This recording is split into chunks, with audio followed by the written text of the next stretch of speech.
Free at last, Michael. Thank God Almighty. Florida State has a path to be free at last as the conference comes to a settlement with Florida State and Clemson. It has now been officially put out by the ACC and by both universities that this is agreed upon and it is going to happen, which also means the legal litigation lawsuits and all that stuff in court will be wrapped up. Florida State during their Board of Trustees meeting said it could take about 30 days or so for everything to become finalized.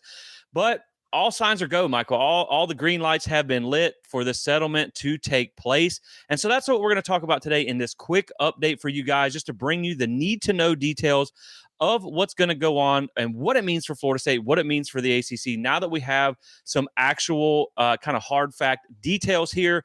So Florida State does agree to this in their Board of Trustees meeting. I actually just finished up watching that here just a few minutes ago on Tuesday, March the 4th, depending on whenever you're watching this. Of course, the ACC Board of Directors voted to approve this early this morning on Tuesday, and Florida State and Clemson followed suit around 12 to 1 o'clock, agreeing to this as well. So I think to start with, the overall feeling, Michael, is we won. Knowles win, baby. Knowles win. And so, like, it might not have been a dominant victory, like you're out right now. But, as I talked about on the episode yesterday, I think in the long term, in the short term, this is good for the ACC. In the long term, this is an absolute win for Florida State. So give me some overall thoughts before we get into the details here. Well, just you know what I always say, a win is a win is a win. Don't matter Yep. how it comes, whether it's pretty or ugly, we'll take the win. And I agree. This is a win for Florida State in the long term. As we were kind of talking about in the pre-service here, there is a short-term pain for Florida State, even though it's going to get significantly more money than it has been getting. There's a short-term pain. The ACC kind of wins here a little bit, but long term, Florida State's out. We Yeah. gone. I mean, it'd be great if Florida State tomorrow just announced we're out of here because they can, and there's no legal ramifications for the ACC to stop it. Right. So there is a long term gain by Florida State here, and I mean, we could start dreaming. We could start dreaming again about where we're going to be and what it's going to look like. So excited for it all. Yeah. I think the point that you make is interesting because technically, Florida State could announce they're going to leave tomorrow. I mean, it is now, well, once this gets finalized legally, it is entirely possible that, the date that they have to announce is by August the 15th. So by all That's right. intents and purposes, by August the 15th, Florida State could announce that they are out of here. It's just going to Right. cost a little bit more, but some of the details that we're going to talk about make that path very clear for Florida State Yep. to leave immediately. Now, we'll talk about some of the options and which ones are the best options in the short term. But at the end of the day, the path has been laid for you to leave, whether it be now or later. Now, personally, I think that the kind of the roads align for that 2030 date, where I Yeah. think Florida State will have their chair at the negotiation table when the Big Ten and the SEC come back to the TV negotiating deals, the table with Fox and ESPN. I think that's where they're going to be, but they could leave in the short term. So let's start with some of the details that we do know as far as the settlement goes. And now these slides came from FSU Athletics during the Board of Trustee meetings. Effective for the upcoming year. This goes into effect for the upcoming year, is what I meant to say. So Florida State has Right. a chance to really start putting that money in their pocket immediately. They have options, to really make it out right now. That's the biggest takeaway, is these are coming right now. This does incentivize the programs to invest in on-field success as well as just their programs as a whole. And FSU, the one thing they talked about was FSU's viewership is steady over decades. And that's really where I want to start with this, right? Because you had sent me this tweet earlier that I thought was interesting, where someone had compared the last 5 years of viewership data, Nielsen rated games, that did not include, of course, games on the ACC network and things like that. And they also excluded the 2020 COVID season. And I'll throw that slide up for you watching on YouTube now, where Florida State comes in at over 2.1 million viewers averaged over that Yeah. 5 year span, 15.23% of the viewership share of the conference. Clemson comes in at second, 2.08 million viewers, 14.73. Your next highest is Miami, bringing in about 9.5% of the viewership at 1.34 million. And then every other program averages under 1 million views per year over that time span and under 7% of the conference. So really what that says, Michael, is Florida State is the bell cow of this conference. And you can also argue that that 5-year period, there was only 2 winning seasons in that That's period. So right. it's been a pretty terrible time for Florida State that they measured those metrics. And so I think that not only talks about the brand value that Florida State brings, but it's an indictment on all the other programs in the conference. And something that I tweeted out this after, just after this happened was like, look, man, under equal revenue sharing. Now I understand there's things like ticket sales and booster stuff, and that's extraneous stuff. But when you talk about just TV money, all of these programs had an equal opportunity to That's invest right. in their football programs, which it's no secret football is the revenue driver. It's no secret that this is what builds up this conference. This is what the SEC did to get where they're at. They all had this opportunity and they chose not to do that. So miss me with the feeling bad for these other teams in the conference that they're going to get a pay cut to help fund extra money for teams like Florida State, Clemson, and all these other teams. So, I mean, everybody had that opportunity. Now, this is open to everybody. So I think it will have an opportunity, as you saw on that slide there, where it talks about incentivizes program investments. These other programs can step up and they can make those investments now to get a part of this extra money, which we're going to talk about here in a second. It's not exclusive to Florida State and Clemson, but now that they have been riding the coattails of those that did invest in the program for years, That's I right. can't feel bad for you that now we're finally getting repaid a fair share because, we talked about this on a previous episode where Florida State said they bring in 15%, they get paid 7%. And so Yeah. now it's going to be more of an equal payday. And, I think it's fair. Yeah, absolutely. I mean, it's just like being a part of a group project, and you got two, three people who are actually doing the job. Everybody else is just sitting around, but everybody's getting an A plus.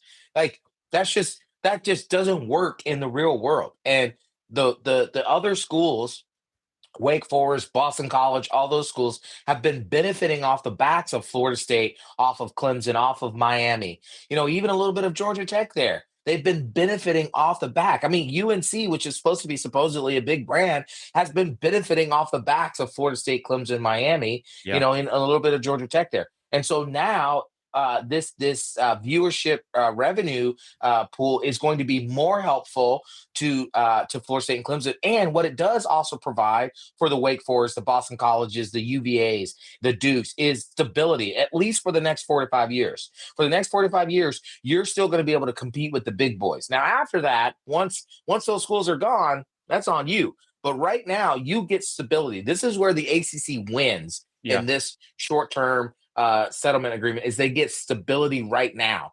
Long term, not so much. And so those Yeah. schools like Wake Forest and all of them, man, yeah, you can, like you said, you can miss me with the feeling bad. I don't feel bad. You have literally lived off the paychecks of Florida State and Clemson doing all the heavy lifting. Yeah, and I think it's also interesting because I've seen the slide before and I don't have it handy where how much of their views Florida State and Clemson are responsible for as well. So you Yes. wouldn't even be where you're at. And really that last slide that we talked about, that's including Georgia Tech was the number one view team in the ACC last year because of a great year. And Miami also had their best year, second best year in basically 2 decades to really Hmm. boost those numbers up. So if you were to back that up to 2023 and in that slide there, the numbers are even more of a bigger shift. And so I, That's I right. think that is interesting. And I think when you talk about, the short-term win for the ACC, again, a settlement means both teams get, or, both sides, should I say, get a little bit of what they want. And I think that's a good point. The ACC gets short-term stability while they figure out what's going to happen. But Florida State and Clemson and the bigger brands of the ACC, which, by the way, when you see the numbers, it's a little humbling factor for those North Carolina teams.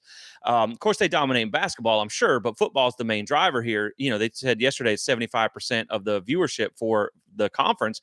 But I do think that when you look at this, it's like, okay, it doesn't necessarily mean the death of the ACC Right. because they will have time to figure this out. I just think that at some point you're going to reach a crossroads, and that feels like around 2030 when the other teams look to leave. And I think the conference is going to reach that crossroads there. It may not mean the death of it, but it could look very, very different when you come Right. out on the other side of that. If you were to lose a Florida State, a Clemson, a Miami, a UNC, you lose Right. those top brands, you're fine for now. It doesn't mean the death. It just means that it's going to be a crossroads of can you find enough replacement pieces?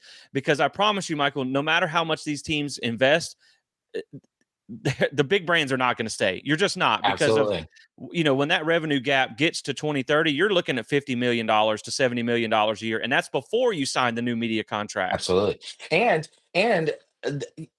this might be a key point for the ACC schools to consider in all of this, is that when 2030 happens, there's a couple key big things. When 2030 happens, the Big Ten is up for a TV renewal duel. The SEC is not. They're the next year. So now the SEC is going to have to figure out, well, if Florida State becomes available to the Big Ten and the Big Ten is going to move into our market, we're going to have to figure something out because we have a year before our renewal comes up. So what do Yeah. they do with that? And then let's say more than Florida State and Clemson, Miami leaves the ACC. So UNC, North Carolina State, UVA, all those, Virginia, they leave, right? Well, now that triggers in the ACC media contract. If you remember, if they get below a certain number, that triggers ESPN to basically get out of that contract Yeah. and potentially renegotiate at a much smaller rate per school that they're paying right now. So that's also a thing to consider. Now, I imagine the ACC is going to try to add a bunch of schools, but I bet ESPN is going to be like, yeah, but we're not going to pay at the same rate as we were paying before what you're getting now. Right. No, I wholeheartedly agree. And let's get into some numbers and then what it means for Florida State, because I think you bring some interesting points up there. So this also comes from the FSU Board of Trustees meeting, and this is basically where we're at versus where we're going. Under the current revenue distribution system, obviously we know it's equal sharing among TV rights, regardless of your performance, brand value, viewership, anything like that. So everybody basically gets the same paycheck at the end of the day. The Success Initiative, obviously, which was put into place starting last year, it based on what you do on field success, you can earn some extra money. That is something that we've already known about, and I discussed on yesterday's update. The new model, there will be no change in the Success Initiative, but it will continue. So that's another revenue stream that Florida State can tap. Obviously, you got to be successful to tap it, Right. but it is there.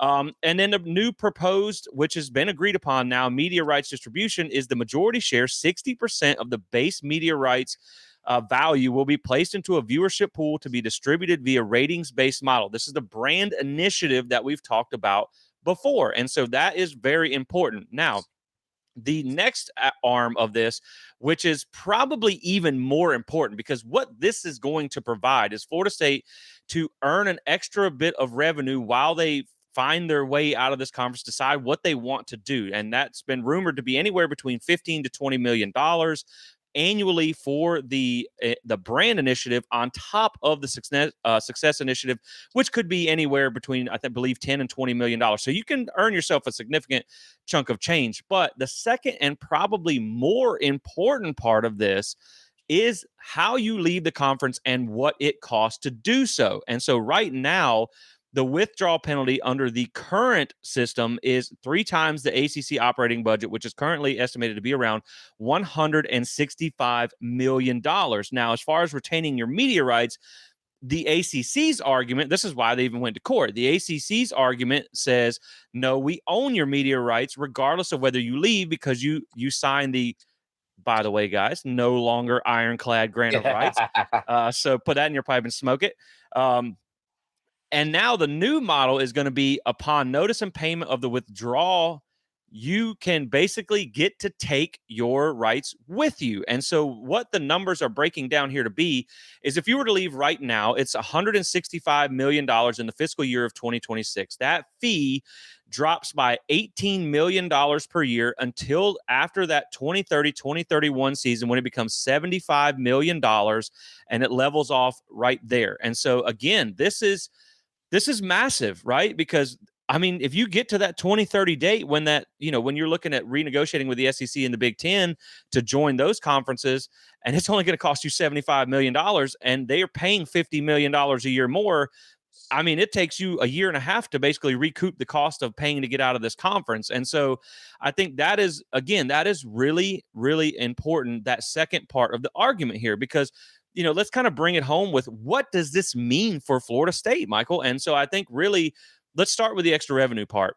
This is something that I covered yesterday, where Florida State has an opportunity to earn that extra 15 to 20 million dollars per year on the brand value initiative. And that's why we started with the viewership numbers, to show people that, as long as Florida State doesn't have a year like last year, and even in last year, they were still up there top 5 in the Yeah. ACC. As long as you don't have a year like last year, that money is going to end up in your pocket, because you Yeah. are one of the heavier viewed brands in the ACC. That, of course, is going to be based on a 5-year weighted rolling average of your viewers per like the Nielsen rated games and things like that. So they have some other things to figure out there. So that is a good opportunity for Florida State to earn extra money while they wait. Now, the exit part of that, again, Florida State, like you said, could pay $165 million and leave right now. But that drops by $18 million per year annually until it hits that $75 million mark in 2030, 2031. And so I think what it means for Florida State is you now have your path to get out, whether it be short term, whether it be long term. Now, me personally, I think you're still targeting that 2030 date. And the reason I say that is because if you were to try and leave right now, the smartest move from a financial aspect is the SEC. Now, I know some fans aren't going to want to hear that, because that means you're hitching your wagon to ESPN again. But you can come into the SEC right now as a full share member. So you will get that increased payout. You won't have to take it on the nose a little bit like you would in the Big Ten, because they're only going to bring you in as a partial share member. And I actually saw somebody, and I don't have the numbers at my hand here, but somebody said with these new initiatives, Florida State could potentially be making more in the ACC than Oregon and Washington in the Pac-12 is, because they did not come in as full share members. That is not part of the Big Ten contract.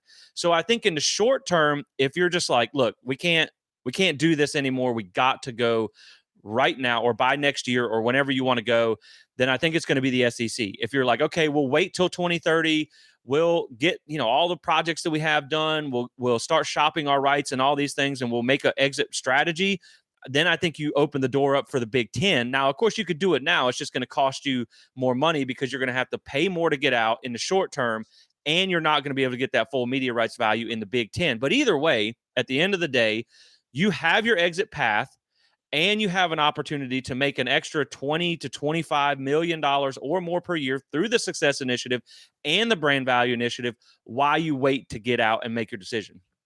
Yeah, absolutely. See, yeah, with the brand initiative, I think the number has been $15 million that they can make extra. There are other media outlets that are reporting it's more so around 20 with more insight. The success initiative is going to be largely dependent on how you perform on the football field, in theory, also the basketball court as well too. That's going to play a part in the success initiative. But at the end of the day, what I want to make clear is when I say Florida State can announce tomorrow that it's going to leave the ACC, what I don't mean is that Florida State is going to leave the ACC tomorrow. What I'm No, saying yeah, is they could announce tomorrow that in 2030, we are leaving the conference.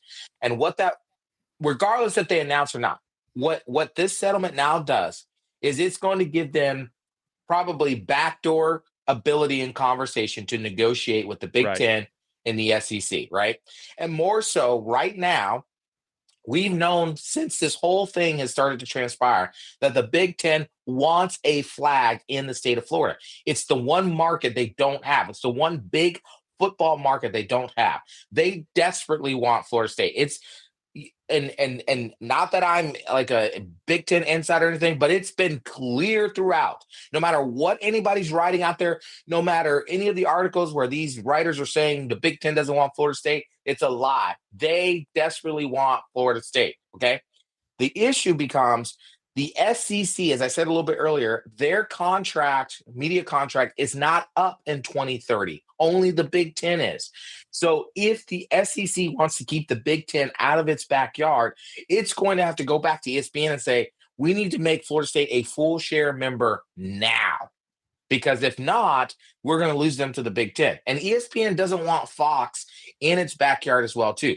So really, a lot of the cards are right now in FSU's favor. They can save up that money so that by the time they do leave in 2030, they're only paying that $75 million, not the Yep. 165, right? Also, it gives them time to get all the infrastructure, all the things ready to go for when they jump to whatever conference they end up in as well, too. Now, let me just say, more important than anything we've just said today, Jesse, the most important thing is what they do on the field. Yeah. Because none of that else will matter if they don't win on the field during these next 4 or 5 years. Yeah, no, I wholeheartedly agree, and that was literally my next point was to say that like I think one, we got options, and I think Yep, that's what you were after out of this. That's what you wanted. You wanted clarity on what your options were. Florida State, in their initial lawsuit, they didn't sue to say we were. They never even said we were going to leave the ACC in that's the right. initial lawsuit. They just said we want to know what it would take to leave the ACC, and if we did leave, do we get our media rights and all this stuff? You Right. know that now. You have a clear picture. The ACC that was, ironclad bent the knee, and they met Florida State in the middle with where they were at. And so this is a win for Florida State. You have now options to make it out of this. But like you said, man, in the short term, the number one most important thing is what you do with your own business. You have to win on the field. You have to put butts in the seats on Saturdays, which is winning on the field. You have to get the eyeballs back on the TV sets and be that flagship program in the ACC, not only so you can squeeze the most juice out of these extra revenue streams, but so you can remain marketable for these other conferences That's when right. that day comes. Because like you said, man, regardless of what people will report about whether these conferences truly want Florida State or not, we know they do. And the reason that is because there's only so much conference expansion that's left That's out right. there. They have already snapped up the big brands from the Big 12 and the Pac 12. Think about it, Michael. There's only really about 2 to 4 big fish, 5 big fish out there left, That's and right. that's Florida State, Clemson, North Carolina from a entire athletic department standpoint, not so much football. Right. I guess Miami could be grouped into that when they're good at football. But really, outside of that, UVA as an entire athletic department, Right. certainly not football. But again, like that is really about it. There are not many schools that, let me pop the slide up there, that are going to bring 2 million viewers per year to add to your conference. And again, those 2 million viewers per year average is primarily against ACC schools. We saw when Florida State played against LSU. I believe that game was 9 million viewers or One of the something like highest that. rated games in the history. Right, one of the top 5 games of the year, of that season. And so, like, again, and even in 2022, both teams were kind of coming off a down Right. period. And so, they're attractive, but it matters what you do in the short term to put yourself in the best position to maximize things for the long term, to get that revenue, to make yourself look attractive, and to be ready when that 2030 date comes. Now, it may not be 2030. It may be sooner than that. But I think we're both in agreement that that's probably your target date. Yeah. So, I mean, it's easy for us to say, well, it's just 165 million, but it's just 165 million dollars. That's a big difference when you're A lot of talking about, money. right, when you're talking about you can wait a few more years, save 110 million dollars, and take your media rights with you, which is the biggest part of this whole Right. settlement. And because that was about 500 million dollars to buy those media rights out. And then at the same time, you can collect that 15 to 20 to 25, 30 million dollars when you factor in the success initiative too, because it has been stated that SMU and Clemson got an extra $4 million last year for making the playoffs. So if you can rake in 20 to 25 million extra for those next 4 to 5 years and save 110 million on the back end to buy out, man, that is absolutely massive. But it's the ball. I think now the ball is in our court, right? Sorry. You got to fix the basketball program. And I know they're working on that, and you have to Yep. get the football back to having success. But if you do that, Michael, you are going to get paid fairly and equally in for what you bring into the conference. And now we have options to get out of the conference. And at the end of the day, man, to kind of close this out, that's what we wanted. That's what Florida State was after. And that's something that they talked about in that board of trustees meeting when Trustee Weatherford talked and Michael Alford talked. It was like, hey, look, you took on the giant. You were criticized heavily for doing it because everybody said you were kind of dumb to go into this, and he even, and Weatherford even said that he felt very good in the beginning, but then he had lost a little bit of faith that they were going to be able to win this lawsuit and that they were going to be able to get out when they wanted to and how they wanted to. So again, I think that you enter the settlement, you remove the risk of losing. And so now you've got what you wanted. It just may be a little bit more of an extended timeline, but this is what you were after. And I think you have to consider this a win for Florida State in the long term. And I think maybe they could have came about it a little bit different, some of their wording in the initial outings. But man, I got to say, like, I'm proud of the administration for going to bat against the ACC. I'm, thankful for Clemson for joining us. I think we should maybe sue Miami and North Carolina for legal fees to get paid back a little bit because they're going to benefit off our backs from this. But man, again, at the end of the day, this is a win for Florida State because now you have options to see your future as a national power competitive brand in one of the Power Two conferences. Yeah, yeah, it's your future is no longer hopeless.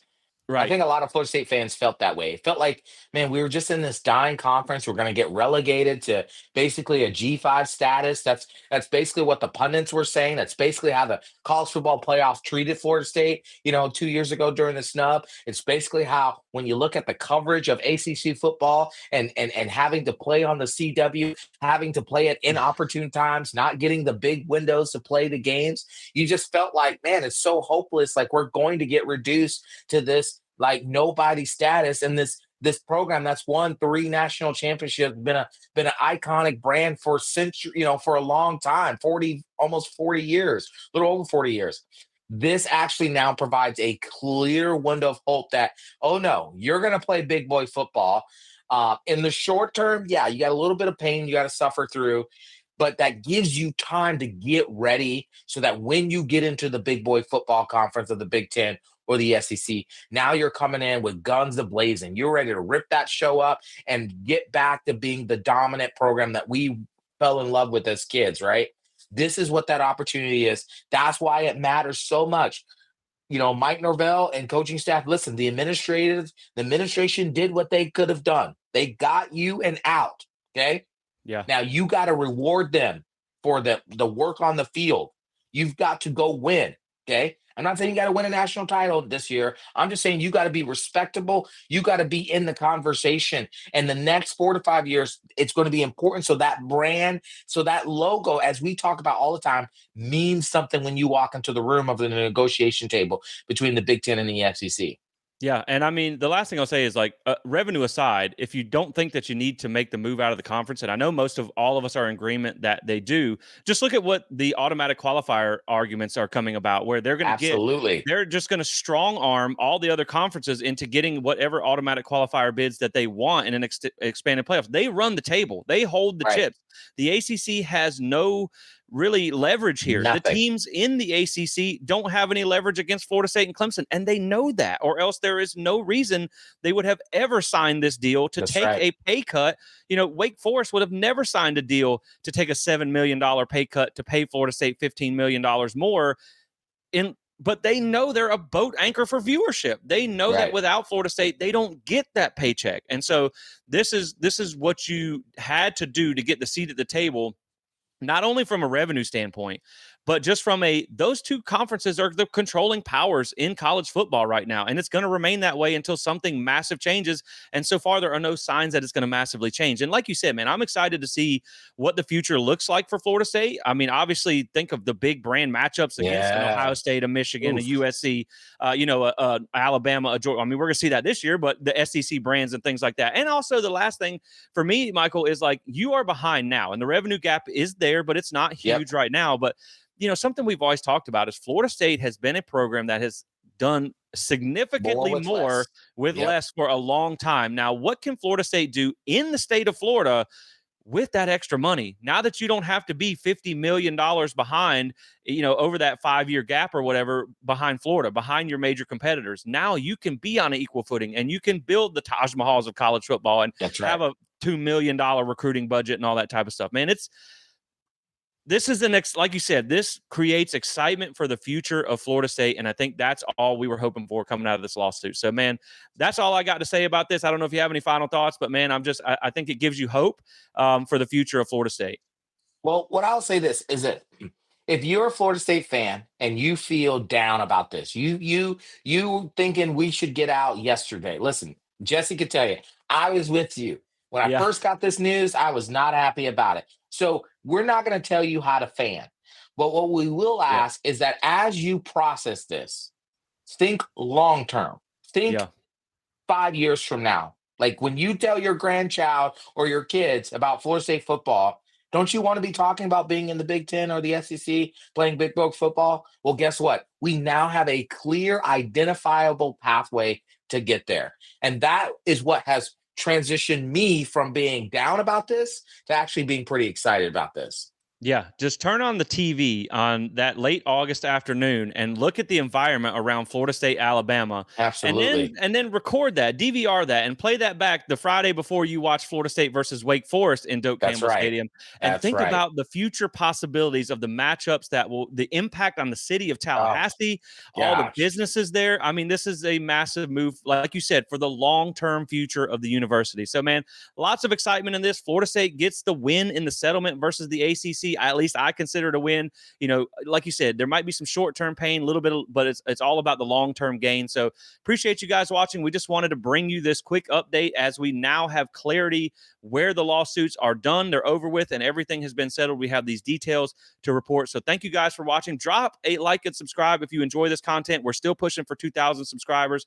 We appreciate you guys rocking with us, as well as a rate and review on the podcast to meet help us reach other Noel fans. Check out plantthespear.com, where we'll be putting articles up with all these details. We got baseball series coming up as well too that we're going to be covering. So make sure you guys stay connected to Plant the Spear. Appreciate you guys watching, and as always, go Noles.